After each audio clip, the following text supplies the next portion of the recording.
Welcome back, everyone, to our 1:30 session, Selling in a Recession, presented by Terri Roselmeyer of Automated Business Designs. Welcome, Terri.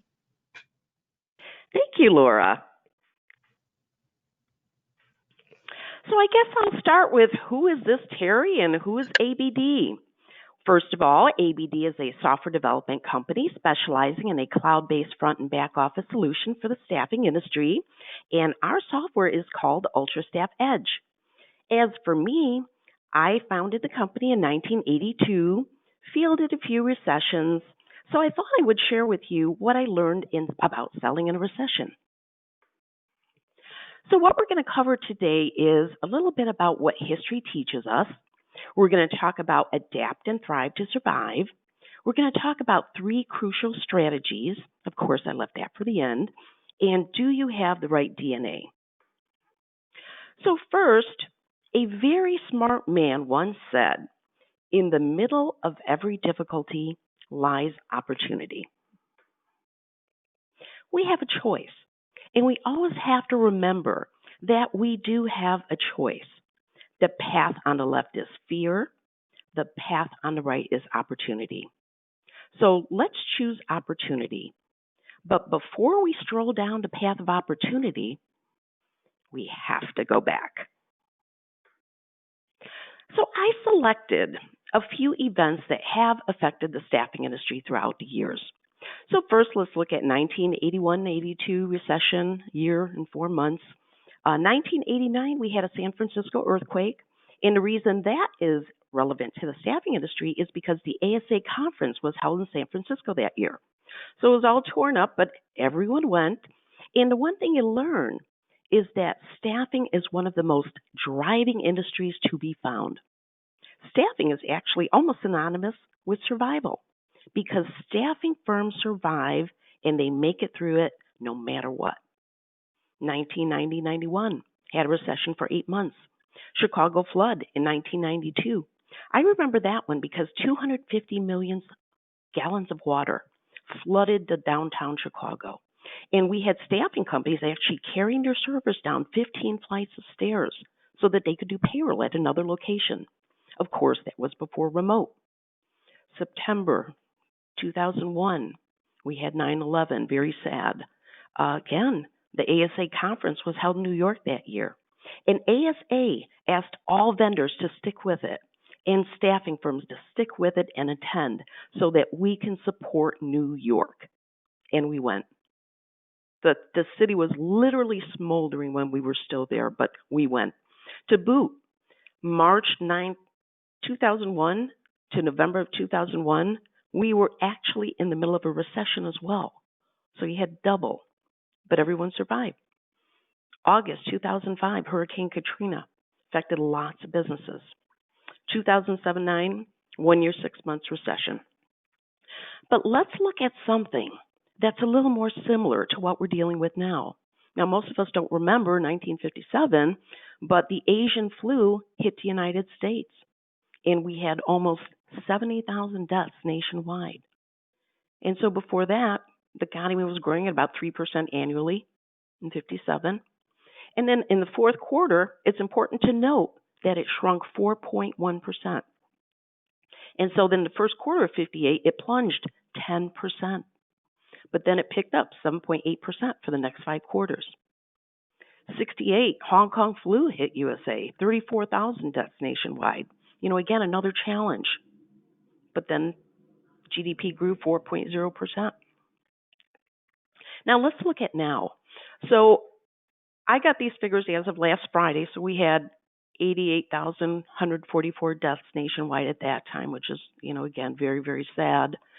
But it's important to remember that before February, the economy was doing well. As Greg mentioned in his presentation this morning, we were all taking order. Everything was great. So this recession is actually not really a normal recession. We've cut back on economic activity because of health concerns. And I think what's important is the first quarter figures, the GDP dropped 4.8%. first quarter of 2020. If you look on the left side of the screen, notice how it aligns with the 4.1% of 1957 with a similar situation. And so what can we expect for the second quarter? And I'll tell you, I looked online because I wanted to find some predictions for second quarter, and I couldn't find any. And so up in the air. I mean, if we're lucky, we can model what happened in 57, maybe have a 10, 12% decrease. That remains to be seen. I think May 31st, we're going to be seeing some figures, around that time. So we'll be able to tell. The one thing we know for sure is it's not going to be good. But we have to adapt and thrive to survive. And really, we are all masters at evolution and solution. I mean, think about it. Just think of a few situations. So, for example, college kids, they transition from college life to work life. So literally, they go from a kid in the course of a summer to being an adult when they go to work, most considering they take the summer off. But the bottom line is they go from being a kid to an adult. What about dinner? All right, we screw up dinner. What do? We order a pizza. Lose our cat. We get a new one. If our vacation flight cancels, we're going to find a way to get to that destination no matter what. If our business flight cancels, maybe not so much. But let's look at businesses. Okay, we were in three-piece suits in the 80s. And then we went to business casual in the 90s. So we had our cute little polos, our little khakis. And now a lot of people wear jeans to work. So the bottom line is that we change, we evolve, and we adjust to what's going on at the time. So the important thing to remember is we ain't in Kansas anymore. And the first thing we need to do is acknowledge that things are different now, because things are different. Things are different from January, from February. And if we continue to operate as we did in January and February, we're going to fail. We can't do the same thing that we did then. We have to readjust our processes. We have to remodel our processes. There's a new urgency. We're urgent now. Salespeople are no longer in the driver's seat. We enjoyed 2-3 years of a sales dream. It was fantastic. But now we're going to have to work harder, and we're going to have to create business opportunities, and we have to create solutions that are going to fill the current need. And that's very important. We have to look at the current need and what we can do to fill that solution or with a solution. So overcoming obstacles. We have a lot of obstacles. According to Dave Curlin, who's in the Sales and Marketing Hall of Fame, he's written some books, he's a speaker, he says only 41% of all salespeople are well suited from working at home. Think about that, 41%. And then, even scarier, only 7% of sales managers have the coaching skills necessary to manage a remote team. So that's very challenging, and that's very interesting. So what can we do? We have to change our process. So salespeople are going to have to try to focus without distraction. Time management's extremely important. We have to improve our organizational skills. Managers, quick daily huddles, you need at least 2 huddles per day. 2 huddles per day at minimum to keep everyone connected, to share success stories, to make sure that everyone is, really on track. So what we're going to do is we're going to learn what we already know. Back to basics. And I love doing these webinars because you always have to do a certain degree of research for a webinar. You can't just make things up. And so every time I'm looking up information, every once in a while there's a, yeah, I guess I knew that. And you know what it is? We forget. We forget about those basics, those basic tools that have made us successful to begin with. So it's always good to review. And let me share something that I recently learned. A phone is a talking device. Phones are being used to talk on once again. Now, I love email. I love text even more. But I'll tell you, when you get back to calling, you realize that there is no substitute for the human voice. And you always end a good conversation with, we got to do this more often. And that's because it's a real conversation. And you're guaranteed that you will find out more from one conversation than from 10 emails. Now let's talk about urgency. We're in a time where there's no time to lose. There are less opportunities for us to take advantage of. So we can't be emailing and text messaging. And as Rachel mentioned in her talk this morning, executives are answering their cell phones. And I have a true story. One of our sales guys, he's been trying to reach a guy for 9 years. Called him a couple of weeks ago and he got the guy. He answered his phone. And he said, I've been trying to reach you for 9 years. You better give me an appointment. And of course, he did get an appointment. So again, opportunities that maybe didn't exist before. So we're on the offensive. What does that mean? We have to be more aggressive. If we were making 25 calls before, we have to make 50 now. We have to use multiple points of contact. So we have to use the phone. We have to talk, email, text. And we have to create opportunities for ourselves. And in order to create an opportunity, you have to talk to the right people. Because, again, we have a smaller pool of people to sell to. So you got to make sure you're talking to the right ones. And we want to manage our pipeline effectively. And speaking of pipeline, if you gain nothing else from that call, you're filling your pipeline. You're filling your bank book accounts for when times get better. So you're creating relationships. You're building a pipeline. So when things get better, maybe they're not doing anything now, but when things get better, you're going to be ready to go. The other thing we have to keep in mind is let's not frighten people when we call. And this happens. You're making 50 calls, nothing. You finally get one. So you don't want to sound over anxious. You don't want to sound too hungry. So there's a certain amount of control that we have to be aware of, that we have to put into place, which is a little different.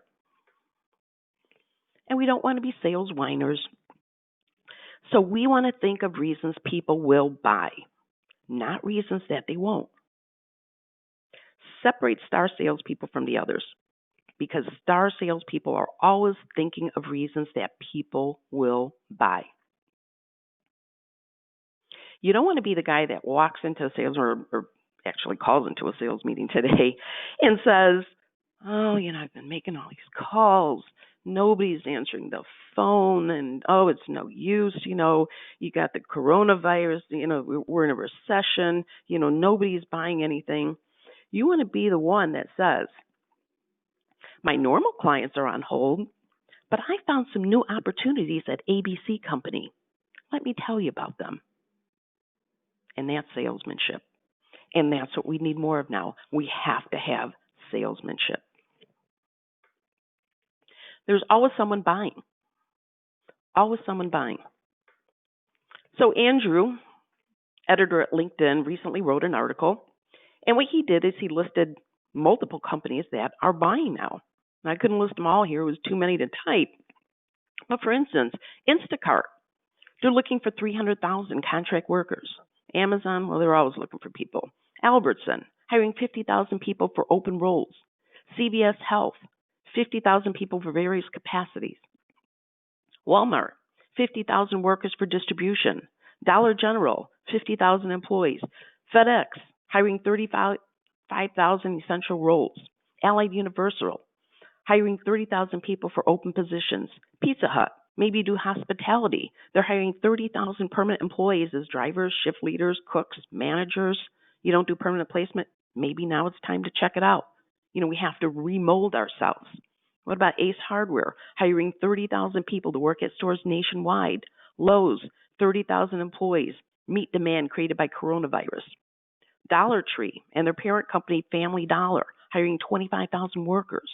7-Eleven, 20,000 employees due to increased demand. Kroger, 20,000 workers across the U.S. AutoZone, they're going to hire 17,000 people over the next 3 months. You have people in your neighborhood that are hiring. There are tons of companies that need help and will welcome your call. And a lot of times people feel, well, I don't want to bother anyone. These are such challenging times. I hate to make a sales call. And you have to think of it, well, companies may desperately need your service and they're waiting for you to call because it's all about helping them meet their goals. Selling is about satisfying a need. And so there's always someone that has a need, you just have to find them. And maybe it's as simple as checking out posts with the # now hiring. And you might say, I don't staff those positions, but maybe now you do.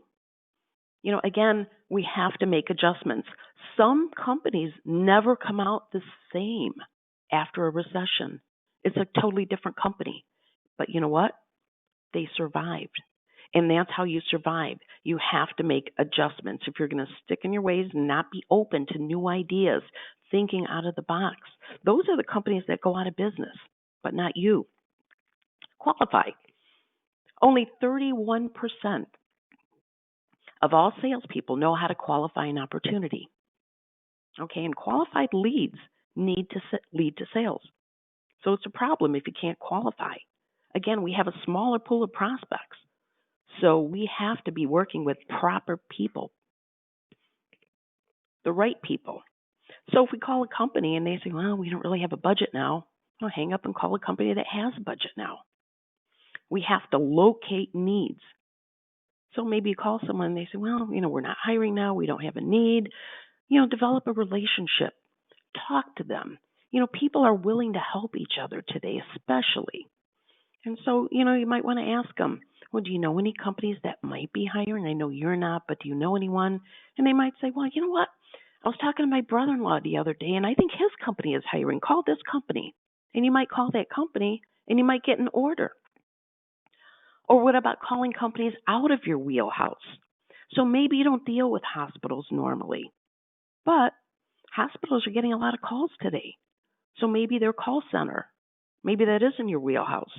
Or maybe an admin, they need copies made, or who knows, they're very busy in the hospital, so they might need some admin people. And it's all about asking clients different questions. And so maybe asking them, can you refer me to another division that might be hiring now? Or maybe asking them, do you know that we have candidates that can work from home? And I have another story on that. So I was talking to a customer, and he said, I was talking to a hiring manager, and I think it was like 100 people that they were going to lay off.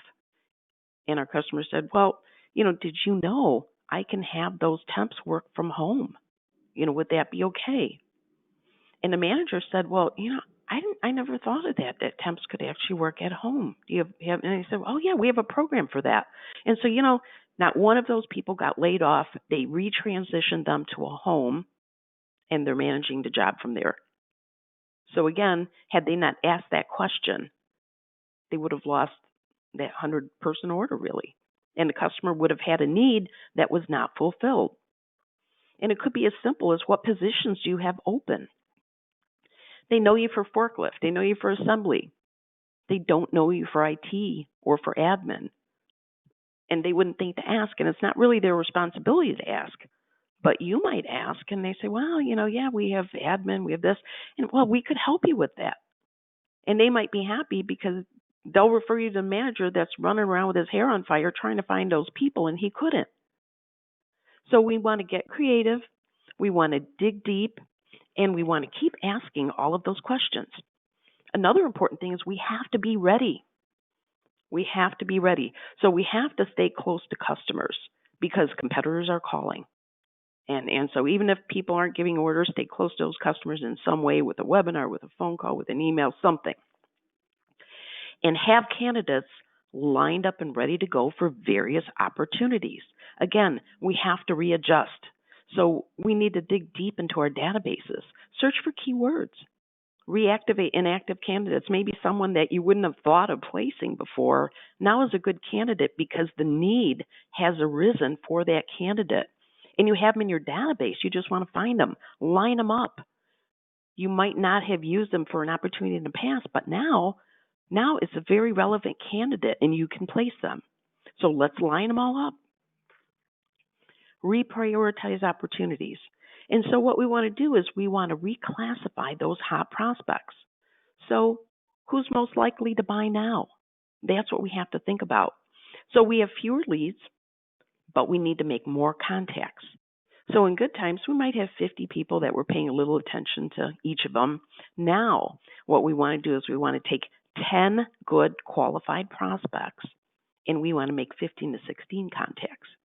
You want to be tight. Don't ignore existing customers. We've all lost customers because we ignored them. Somebody else wants them. So existing relationships will carry you through the recession.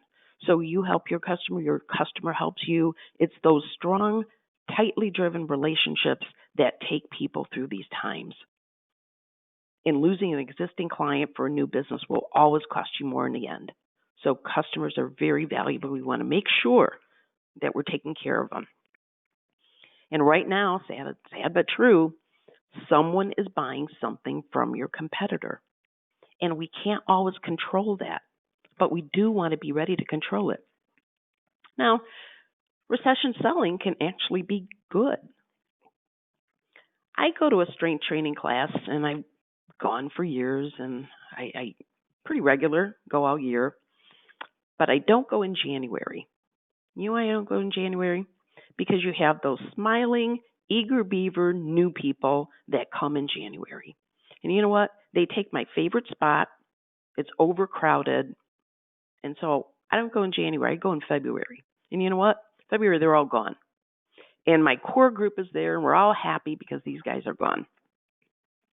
Now, this could be a story of stick with the program, and those are the ones that want to be successful, etc. But it's really more of a story of less salespeople are calling on prospects. So make contacts more accessible. You can reach people better. And less competition means more opportunities for us. And so while everyone else shakes out, you have the core group of people that you want to be a part of that continue to sell. Oftentimes they're selling because we're not there. So we want to stick with the program, continue with that process, stay with that selling process because it's important. You're the one that's going to actually get that small group of prospects that are available or those opportunities that are available today. Another thing is upper management, they're screaming for solutions. And so you have these middle managers that are fighting for their own jobs. They don't want to get laid off. So they're trying to prove value, that they're a valuable person. And so they're looking for solutions, anything that they could bring to upper management that's going to help the situation, to keep their own jobs even. And so they're more willing to hear you out. If you have a solution that's going to help them look good, they're going to listen to you. And that's another reason why you can get through to a lot more people. Also, can you offer a deal that your competitors can't? And we're not talking about margins here. You don't want to go out of business. Keep those margins. Focus on services. It's a great time to take business away from competitors because loyalty goes out the door when times are tight. And so you want to offer some services, maybe training, maybe managing, maybe a work from home program. Maybe you want to tell them that you're among that 7% of managers that can manage a remote team, that your temps are trained to work remotely. So different creative things. Get more business from existing clients. There's articles on companies that have laid people off. So you might want to call them, or you might want to call your customers if you hear of a layoff, because maybe they have part-time needs to fill. And usually that's the case. So finally, we got to my favorite part of this, which is the 3 crucial strategies. And so if you have these 3 things, you are golden. Value selling, stick to your sales process, stay positive. Value. Let's talk about value. You can only sell value if there's a need. Because how are you going to sell value if there isn't a need? So that's why it's so important for us to scout out current needs. Because if someone doesn't need what you're offering, you can't offer value. Next is the sales process. Keep with the program. Talk to people. You can't close a deal with an email.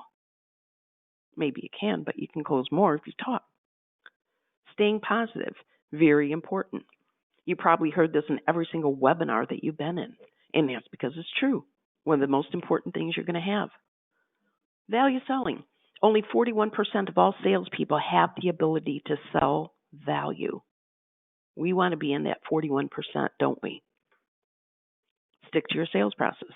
Only 15% of all salespeople effectively differentiate by listening and by asking questions. 15%. Positive.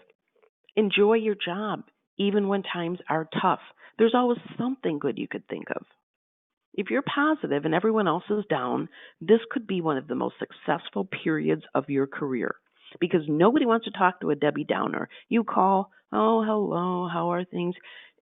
They don't want to talk to you. Or if they took your call, they're not going to take it next time because they have enough bad. They want to hear something positive. So when you call, be confident, cheerful, make a positive statement, and then you're going to engage in more conversations. And this isn't just true now, it's true all the time. We want to make those positive impacts. And so great salespeople thrive in slowdowns and recessions because great salespeople always find a way. So let's reimagine rebuilding. Grow your business, expand your network, build relationships, forge friendships, gain visibility, enhance your skills, attend virtual events like you are now, connect with the community, enjoy endless opportunities, and stay healthy and enjoy life. Thank you so much for joining. I wish you continued success. Really appreciate that you were here with us today. If you have any questions, tara@abd.net, or better yet, call me. Thank you so much. Thank you, Terri. And attendees, if you would log out and come on back in at 2:30 for Technology and Communication Strategies. It's a Bold New World, and that is presented by Aviante. Thank you so much. We'll see you later.